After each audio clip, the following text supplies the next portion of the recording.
Hello and welcome everyone to the round 3 coverage of the 2021 Discraft Green Mountain Championship presented by Upper Park Disc Golf.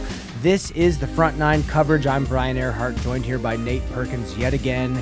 Nate, we moved back into the woods, Brewster Ridge, a little bit less wind, a lot tighter lines, a lot less OB. This is a big day. It's a huge day. 75 and sunny, perfect day for disc golf here in Vermont. And we've got one of the course record holders, Paul Ulibarri. We also have Paul McBeth, Matt Bell, and Dylan Capaccioli from Southeast Massachusetts. 985 rated player who is having a week. Did you say 985? The man is playing this week. That is incredible. Congratulations, Dylan, for making this chase card. And he has some golf left to play. We have hole number 1, 320. This is pretty much a straight shot. If you throw to this tree on the right side, you're parked. It's a lot straighter than having to actually bend it to the basket, but you see a lot of players play this hole a little bit differently. Representing Team Discraft, Paul Ulibarri. And I'm still blown away how busy this man is. He literally does everything. And he's still on chase card, and he still thinks he's not playing well enough. He is very disappointed in his play this week. I've heard him a couple times out and about on the Smuggler's Notch Resort. He still feels like he can play better, and let's see if he can make a big move today. A great forehand out there inside circle 1. So what else is he up to, Brian? Former GMC Let me just let this man get introduced, and I will tell you. World champion. Let's make some noise for Paul McBeth. And speaking of people who have a lot of things going on, Uli and McBeth are both growing into their disc golf careers into kind of new phases, so to speak. Obviously, Paul is playing fantastic disc golf as well, but he's got the Paul McBeth Foundation. Kind of a rough forehand off Was the that tee to driver? start. Yeah. Is that a force that he's throwing? You know, on that one, it looked like it kind of faded a little bit too hard DGA. Let's hear it from Matt Bell. to be a force. And this is a man that in the woods, you're going to see some very interesting lines, and you're going to see some very risky maneuvers. And I say that confidently because this is literally his philosophy on the game of disc golf. Well, and he's been having a great season. He's a national tour champion, but he just had his best pro tour finish last week, taking 4th at Maple Hill. And that is exactly how you want to start this third round. He kind of has a unique Halifax, Massachusetts, forehand representing technique. Team Tank, guy who is making some noise on the Pro Tour right now. Let's give it up for Dylan Capaccioli. You have to love a player, a 985 rated player in 2021 being on the, the third round coverage chase card. It's fantastic.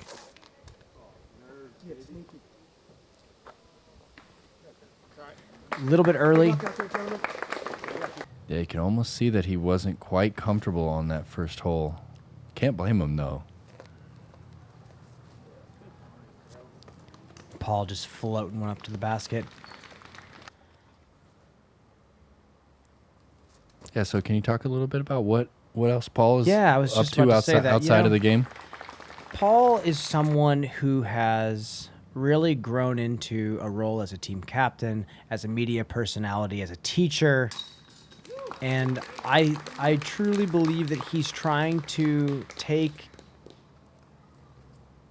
I wouldn't say his personality, I would say he's trying to take what he's doing with the game of disc golf beyond disc golf. And the amount of projects and responsibilities that he's taken on is pretty incredible. And for him to still be on this card after canning a great birdie putt on this first hole, it's impressive. And it's after 14, 15 years of touring, it's very commendable to see him still out here evolving as a human being and as a player. And Dylan is going to be able to save that par moving into number 2. Nate, this is a tough second hole. It really is. You have this OB wall the entire length of the hole, and again, that short pad right there is exactly where you want to land. Anything left and you just pinch yourself off so quick, and it's just uphill enough that it makes getting something to go straight and drift right that much harder, right? Because you get that nose up and it wants to hyzer off. And Yuli's going nuke here, flippy nuke.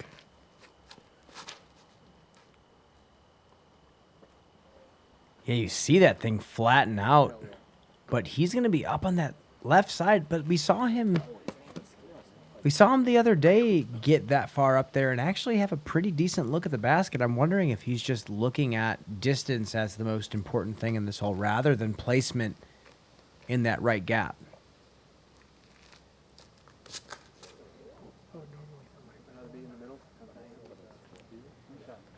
Matt throwing a little bit more textbook of a shot, but still doesn't quite get the distance.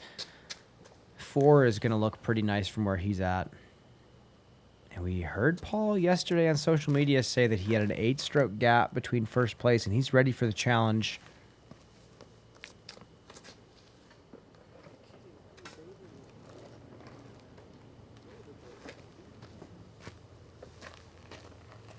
Sawed that one off a bit.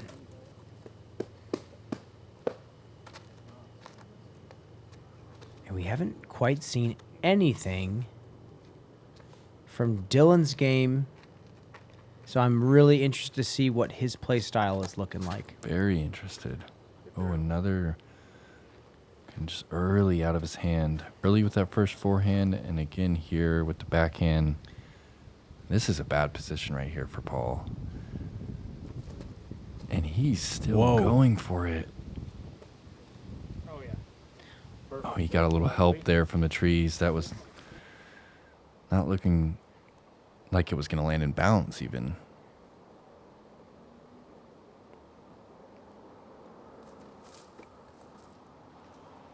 Okay. Great out from Dylan. And you know, in these moments, it almost feels like the universe doesn't expect Dylan to succeed in these moments. Yeah. And not to be negative, it's tough. You know, the reason why these players other than Dylan are on these cards so often is because of trial by fire. And it's exciting to have Dylan here getting his first taste of that experience that seems easier said than done. Stay inbound. Come down. Oh no, and Yuli not hitting the gap on that sidearm, and he's going to be throwing 4 from here. That's the real danger here on hole 2. That's why you will see some bigger numbers, is because you are forced into these awkward angles to try and approach the green, and that OB wall can come into play so quick.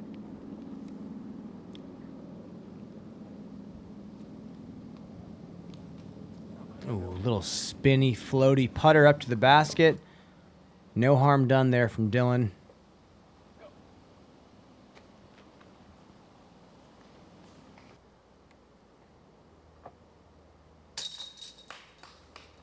And Matt takes another birdie. Birdieing hole 2 is always a good feeling.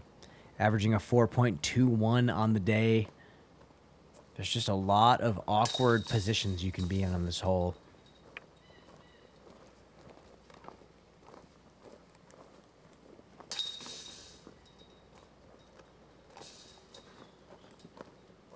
And we will see you on number 3. At Upper Park Disc Golf, we're in business to make the game better for everyone. We do that by helping our player team grow their brands, by donating to great charities like You Play Disc Golf, by maintaining a 98% customer satisfaction rating, and by living our core values. Play different, create legendary relationships, be a good human, and enjoy the ride. So when you buy from Upper Park Disc Golf, you know you're buying from a company that loves the game as much as you do. Upper Park Disc Golf. Play different. Hole number 3, 265 feet, dead straight. The only issue is just the uphill. Changes the stability of the disc ever so slightly, but this is a cakewalk for a lot of the best throwers in the world. This is right in that bread and butter range of their favorite down-tempo mid-range or whatever putter they're comfortable throwing.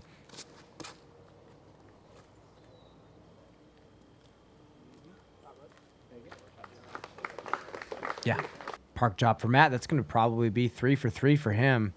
And McBeth is just looking to get his first birdie of the round. Luna?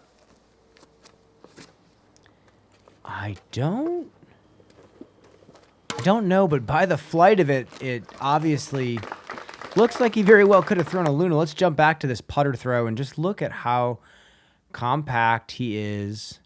If you watch his playoff with Ricky from 2014 Worlds, his upper body is so much more violent in its motion than it is these days. Yeah, with that pump. Oh, it's so much quieter. But the weird thing is, when he did that pump back in the day, the back foot and the disc were still in sync. It's very interesting. And there we go. That's No, come kid. on. I mean, Okay. I thought it was going Yeah. to take a nasty Andrew Marweed type roll that we saw from Right. yesterday. but he at least looked comfortable on the tee there. Exactly. Good to see from Dylan.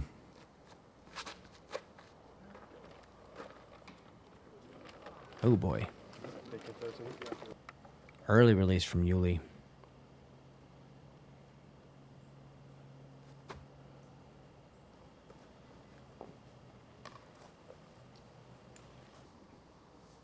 Okay. 28-footer for Dylan. Get this man on the board. There he goes. One down. Dylan Capaccioli. I kind of like the way he's throwing the disc. Throws with a lot of spin. Yuli quick to putt there. Mm-hmm. The par here does feel like a bogey. Bell going 3 for 3. I mean, he's always the wild card. Matt has potential to shoot hot rounds every tournament. And hole 4, uphill the whole way. What do you think?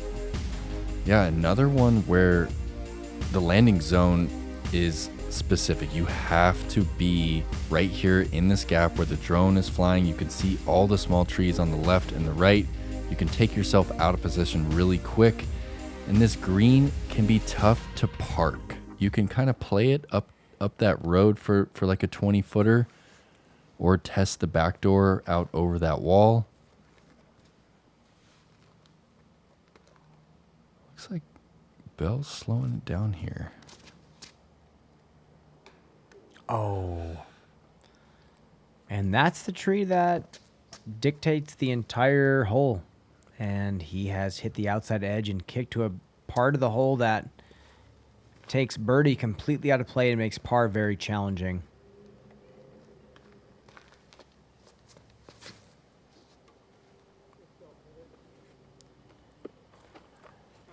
Okay.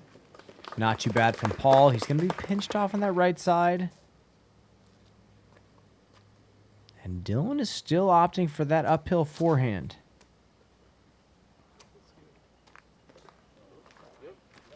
And still going to be center, but pretty far away. Oh, Ball going nuke again. I'm all for it. I love it. Love watching this man throw fastest through the woods. And that is the trouble with throwing the fastest through the wood. Faster you hit trees, the harder you're going to kick off them. So Well, it's actually not a terrible lie from that kick. and he just threw something super flippy, and now he has a circle 2 look for a birdie. Bold.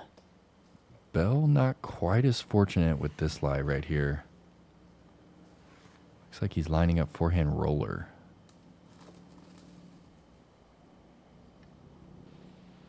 I still Wow. haven't heard a tree yet. What? He gets all the way to the stone wall, and he'll at least have a pitch up for a par. What a shot. Oh, and it snuck. Oh, landed. the backside. All right, take that. Dylan's got a nice, powerful sidearm. Definitely throwing him Wow. hard.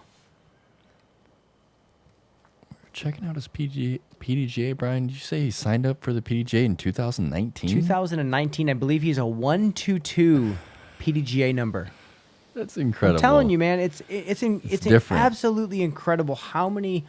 And I don't know exactly how old Dylan is. I say kids, but the amount of young players that are able to study all of this fantastic disc golf footage, they have so much to choose from.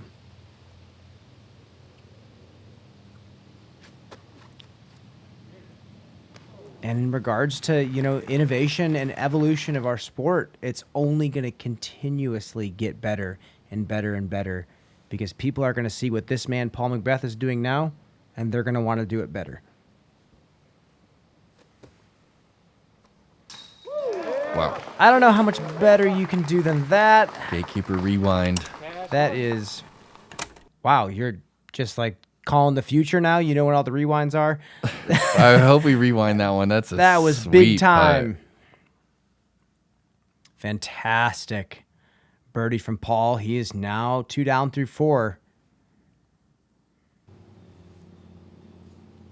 And this would be huge. This forehand that kind of got all the way through that back door. Ooh, weak side.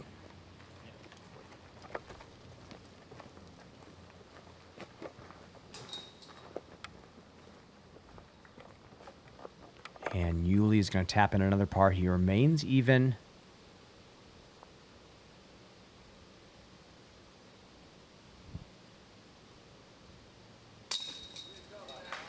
And a par for Matt. 3 through 4. And Dylan's hanging on, moving into number 5.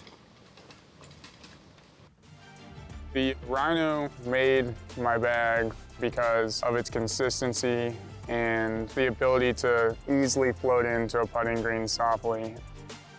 It progressively became a disc I grabbed more often, and I realized that it was everything I was looking for in a primary approach disc. When I need an approach to land close to the basket, I trust the Rhino to do the job.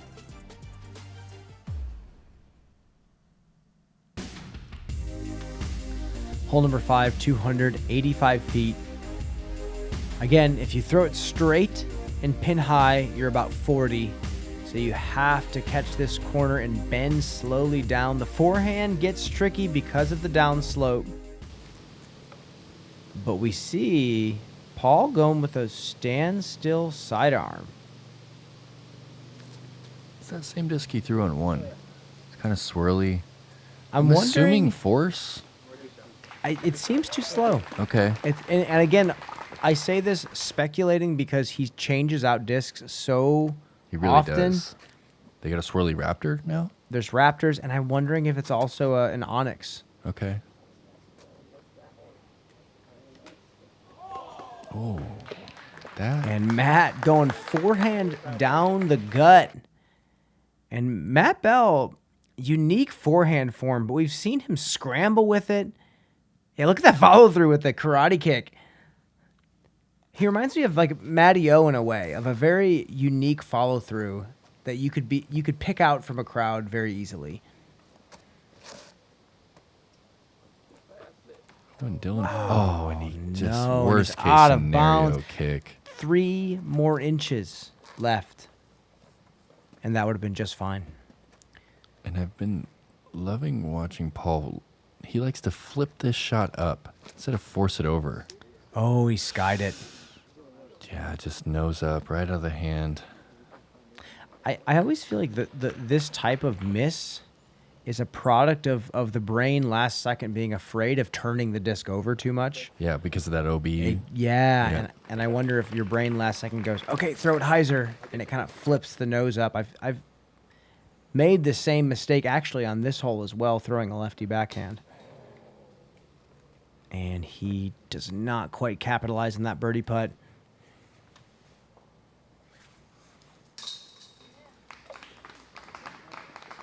And Matt takes yet another birdie 4 down through 5. Paul doing the same.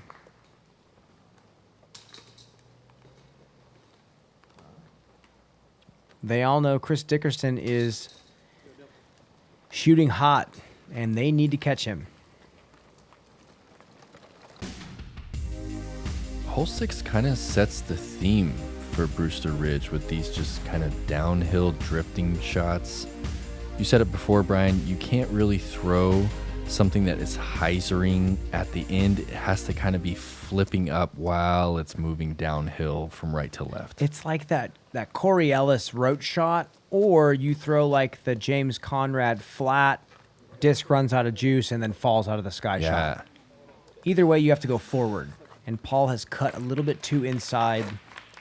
And there are trees at 40 feet that you do just kind of have to miss. Yeah.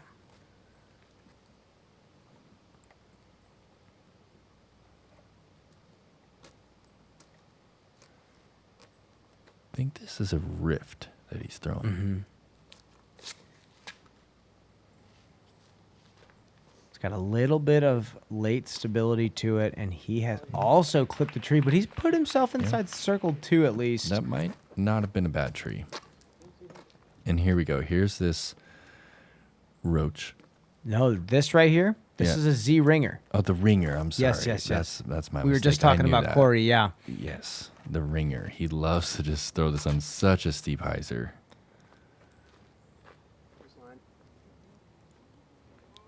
And check up. You know, these are like very limited common. runs of disc. My younger brother actually has mentioned to me, who's also a very good player, he went through a phase where he took all the buzzes out of his bag and he was just throwing that Z ringer.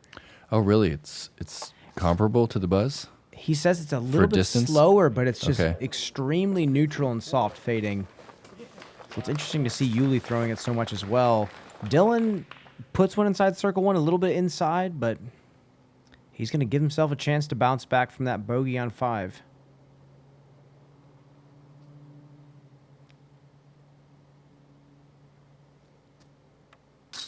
Oh, yeah. Look at the confidence there. As soon as it was like almost before he let go of the putt, he knew it was going in. Give us the rewind on this, and this will give me some time to say, rewind to him lining up his tee shot. I don't think the man blinked one time. I have heard stories from Greg Barsby that he has this crazy level of focus where he can catch flies out of midair, I suppose. I've heard this from multiple people. Yeah, Matt is one of those athletes. Well, I've seen him step up on a. What am I talking about, Brian? It is I don't know anymore. What are you saying? Like balance. His balance is out of control. Yes. A slack line is the word I'm looking for. I've seen him step up on a slack line and do flips on the slack line. Like, he's incredible. He grew up surfing, like, on the front of a surfboard. Like, as a 10-year-old kid, he was surfing waves in Santa Cruz. Yeah, he is a special athlete, and his play style is absolutely unique to anybody else in the game.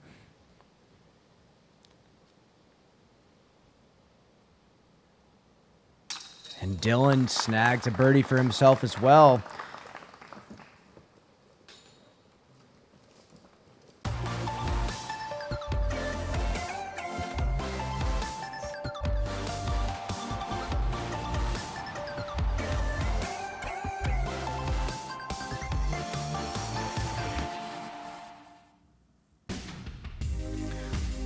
Hole number 7, 565.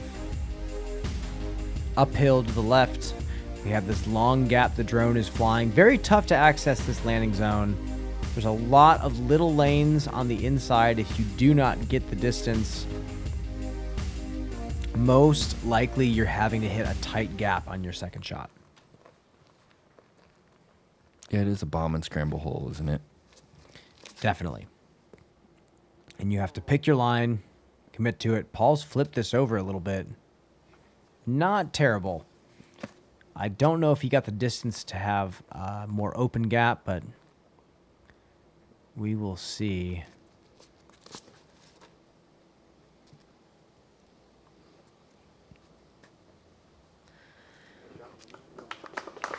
He's right behind that tree, but I believe he's far enough up there to where he's not going to have that bad of a shot. He is throwing the disc really well right now.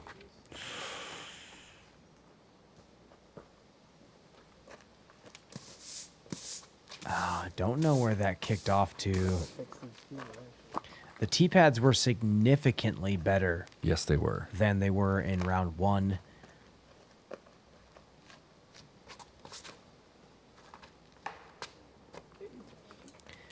A lot of body language from Dylan. He Very has that very defined expressive. pump that we were talking about with McBeth. Very defined pump.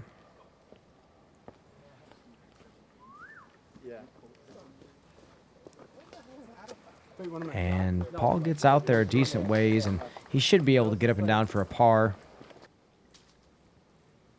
And here's a standstill backhand from Paul going uphill through a gap. This is technical.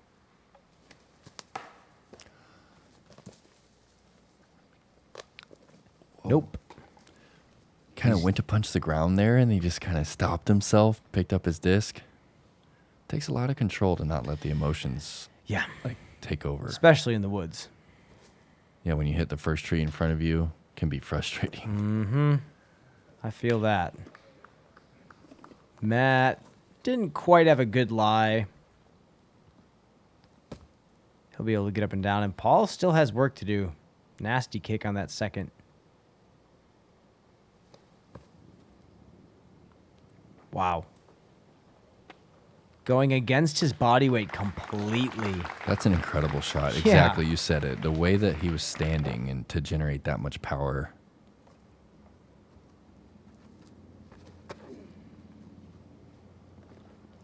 Another ringer forehand from Uli. He's going to put himself to about 25 feet. Gives himself a chance to save par.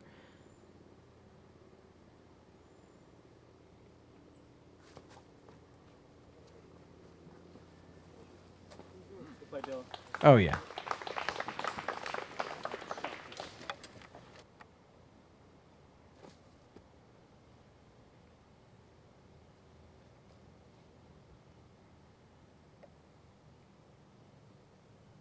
Now you've got me looking, Brian, at his eyes. He does have this just intensity about his eyes when he's lining up Just a shot. in general. Like his just overall demeanor. He's a very kind individual, but he is intense. Look at that! Look at that! Another one. 65-footer for birdie. Matt is on a mission today. Thanks the basket for catching. What a putt. He's That making was me outside look good circle out here. too, right? That was far. That was huge. That was at least 70 feet, the more I look at it. Yeah, that's a good up and down for Paul after a tough second shot.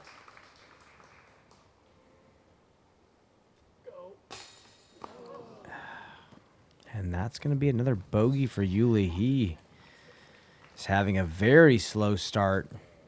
And he's watching Matt Bell have exactly the start he wants. Third round push is a big deal, especially out of this course.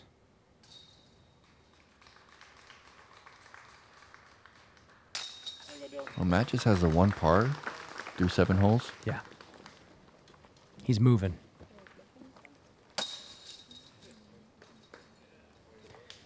Some visible frustration for Uli, rightfully so. We move into number 8. Nate, this is where the teeth start. Yeah, where are we at with this one, Brian? Is it playing as the hardest hole on the course? Hole number 8 is playing near the top. I actually believe in round 3 it was the hardest hole in the course with a 4.28 average. It's definitely the hardest birdie out here because of how uphill it is. It says 625. It probably plays closer to 750. And a very demanding tee shot. Oh, and here it comes again. Bell is just on one right now. This front 9 he's owning it. I mean, and you know this feeling just like I do, Nate. When the game feels easy, the only thing you have to worry about is the decision you make. Your body will just match whatever decision you choose. It's one of those special days on the disc golf course. And Paul snuck off to the left side. He actually isn't in a terrible spot. I finally want to get a good look at Dylan's power backhand. Let's take a look here. A little bit low. Plenty of pace. He's got power. Definitely has power. Here's another nuke. This is going to come out with a little bit of hyzer.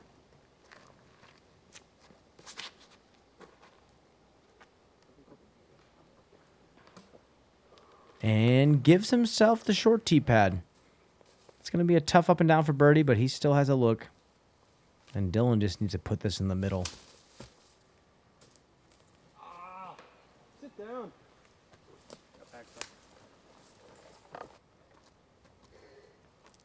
Okay, let's see what he does here. This is a heat. So he's going to just snap this and hope it gets to that flat shelf. Yep. What a line. No, come on. That needs all the way. Oh, it's the last tree. That was going to go the distance. Still a really experienced decision to club down and club to something flippier for the uphill shot. He's a master at that. Oh, yeah. I learned that concept from him. And I throw the heat uphill all the time. It's a fantastic disc. So the concept of throwing something flippier uphill? Yeah, because the hyzer in general is a down to up motion. So it's more natural to throw uphill that way.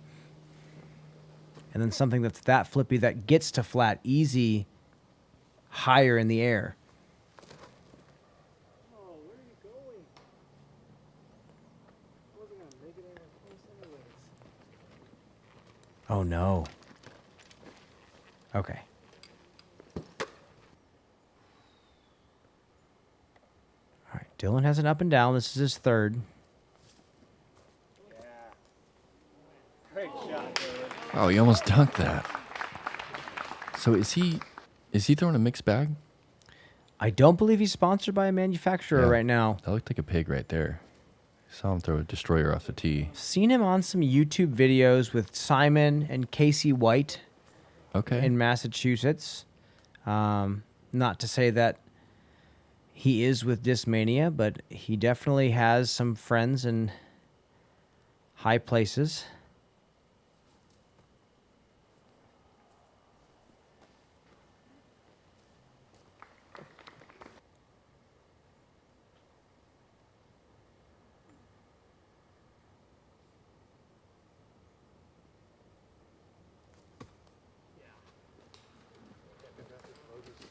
And Yuli's just a bit off. Just not quite feeling the shots right now.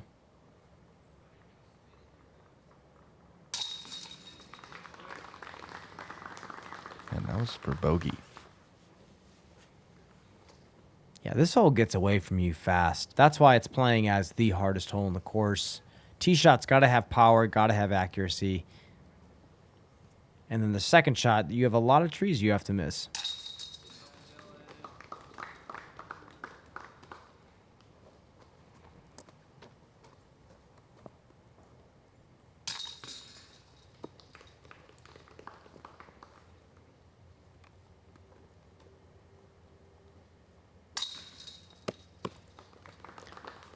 Matt tapping in his par. And we're going to move into hole number 9. Dead straight, downhill, tight gap. Slope right before the basket. You really need to hit the upslope of that hill if you want to park the basket, unless you're throwing the floatiest of floaty shots. This is a fantastic par 3.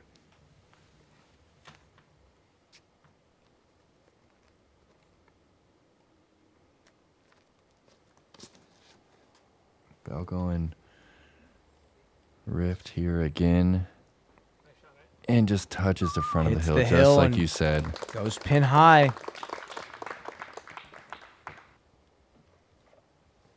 Matt No Blink Bell. No blink. Hey, man, it's working out for him. Oh, and he just kicks that tough tree on the right side. And that left side is not fun. That is not a fun scramble.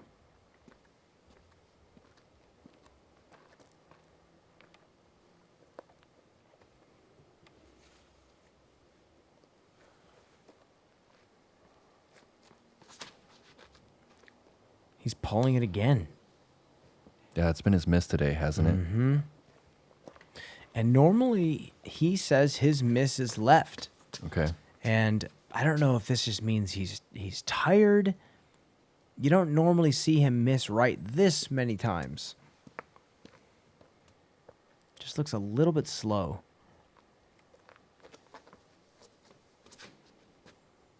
And this is Luna from Paul. This is just buttery perfection. Wow.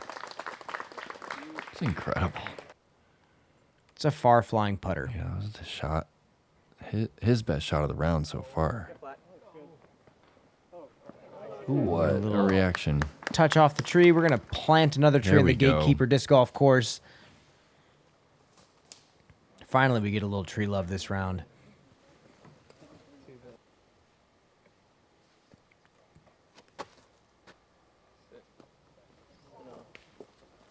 And Dylan is just going to tap in a 4.